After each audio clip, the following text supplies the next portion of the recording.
All right, let's talk about something a lot of us tend to push to the back of our minds, but it's absolutely crucial: holistic estate planning. Now, don't let the name intimidate you. Think of this less like a complicated legal chore and more like a journey, a really essential one, to make sure your family's future is secure. And hey, for your own peace of mind, too. So, let me start by asking you a really direct question. If you were suddenly gone tomorrow, do you know for a fact what would happen to everything you've spent your life building? For most people, the honest answer is probably not. And that little bit of uncertainty, that's exactly what we're going to clear up today. Because here's the reality, and it can be a little jarring. Without a clear plan in place, everything, your house, your savings, your investments, can get temporarily frozen up in legal processes. And what that really means is a massive administrative headache and a whole lot of stress for your loved ones at the exact moment they need support the most. But, and this is the good news, there is absolutely a way to avoid all that mess. A comprehensive, holistic approach gives you clarity and, most importantly, control. It turns this huge, overwhelming topic into a clear, step-by-step process that actually protects your legacy. And that process is really just a clear 4-step journey. First, we're going to figure out exactly what you have. Then second, we'll look at how to protect its value. Third, we'll get into how it gets distributed. And finally, we'll see how to wrap it all up in a solid legal plan. So yep, that's our roadmap for the next few minutes. Okay, so step 1. This is all about getting total clarity.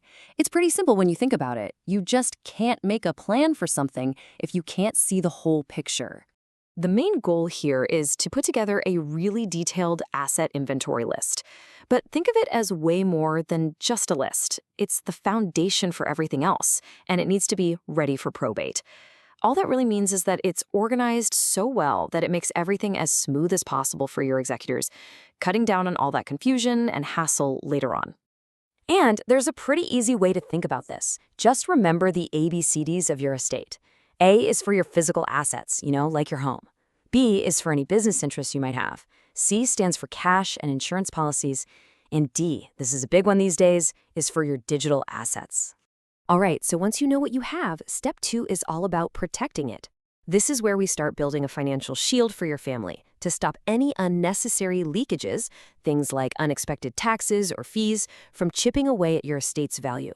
So let's circle back to that whole frozen assets problem. What really happens when your family suddenly can't access money for everyday bills or mortgage payments or just life while everything's being sorted out? That period can cause some serious financial strain. Well, the solution is actually pretty practical. It's something called a probate period fund. It's such a simple but brilliant idea. It's basically a dedicated cash reserve that's set aside specifically so your loved ones have immediate access to funds. It's like a financial bridge, right? It covers all their needs while the rest of the assets are tied up. A good rule of thumb is to have enough in there to cover about 6 to 12 months of your family's expenses. Okay, so now we get to the real heart of it all, the distribution. This is about making sure your assets go exactly where you want them to go, to the right people, at the right time, and importantly, in the right way. And you've got a few different tools to make this happen, and each one has a specific job. For instance, joint survivorship lists an asset transfer directly. A trust can give you a lot more control over how things are managed over time. Business contracts, well, they ensure a smooth transition of ownership. And policy nominations make sure insurance funds get paid out right away. The real key is just picking the right tool for each specific goal you have. But a truly great plan goes way beyond just the financial side of things. It has to consider the human element. So yeah, that means planning for taxes, but it also means protecting beneficiaries who might be vulnerable. Planners see it all the time. A sudden, large inheritance can be totally overwhelming for someone who isn't ready for it, and it can lead to some really poor choices. It's about safeguarding the wealth for sure, but also the person who's receiving it. And finally, we get to the last step. All this amazing planning, the inventory, the protections, the distribution strategy, it all has to be made official. This is where we bring everything together and pour it into a solid legal structure that makes your wishes legally binding. And that structure really just rests on a few core pillars. You've got a will, which is the one everyone knows, that directs who gets what. Then there's a lasting power of attorney, or LPA, which is huge. It lets you appoint someone to make decisions for you if you can't. And trusts, like we mentioned, give you that managed control. These are really the foundational documents for any secure clan. And when all 4 of those steps are done, the outcome is, well, it's powerful.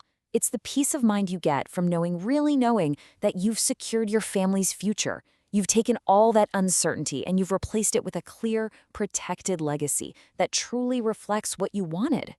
It's so important to remember this. Securing your family's future is a journey. It's not just a single transaction.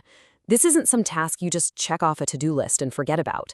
It's an ongoing process of care and thoughtful preparation that kind of grows and changes as your life does. So we'll end with this one thought. Now that you've seen the clear, structured path to security, the question really isn't whether you can prepare your legacy, it's have you started the journey? Is your plan ready?